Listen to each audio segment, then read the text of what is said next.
દિવ્ય કાશી ફાઉન્ડેશન દ્વારા સ્વતંત્રતા પર્વની ઉત્સવભેર ઉજવણી કરવામાં આવી હતી। બ્રીફી સ્કૂલ ઓફ લર્નિંગમાં સાંસ્કૃતિક કાર્યક્રમ સાથે દેશભક્તિનો રંગ અને માહોલ જોવા મળ્યો હતો।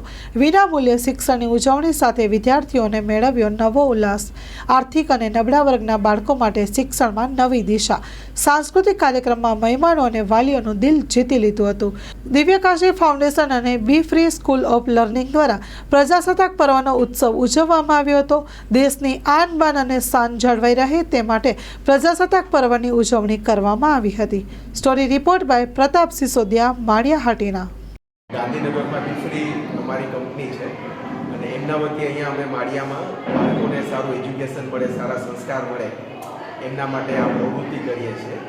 અને જે પ્રમાણે શીતલબેને વાત કરી એ પ્રમાણે આ બધા પ્રોગ્રામ કરી અને બાળકોની અંદર જે શક્તિ છે, જે સુસુપ્ત શક્તિ છે એને આપણે કઈ રીતના જાગૃત કરી શકીએ એના માટે આ દર વર્ષે આ પ્રોગ્રામનું આયોજન કરવામાં આવે છે અને બાળકો ખૂબ સારી રીતે અને ગામના લોકો પણ ખૂબ સારી રીતે અને સંસ્કાર કઈ રીતના બાળકોમાં આગળ વધે એ બાબતમાં બધા ઊંડો રસ લે અને સહકાર આપે છે।